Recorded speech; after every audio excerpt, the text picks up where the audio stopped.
రాక్షసికి కోపం వచ్చింది. నాకు ఆ దబ్బనంగాన్ని తక్షణం చూపించు అన్నది బ్రహ్మరాక్షసి. వాడెక్కడో ఊరి మధ్యన ఉంటాడు.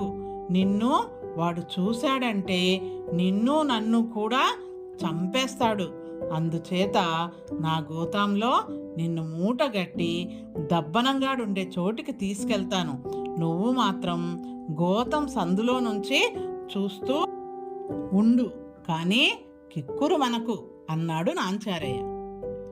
అతను తన గోతాంలో ఉన్న వస్తువులన్నీ తీసేసి రాక్షసిని అందులో కూర్చోబెట్టి గోతామూత బిగించి కట్టి భుజానికెత్తుకొని ఊరిదారి పట్టాడు.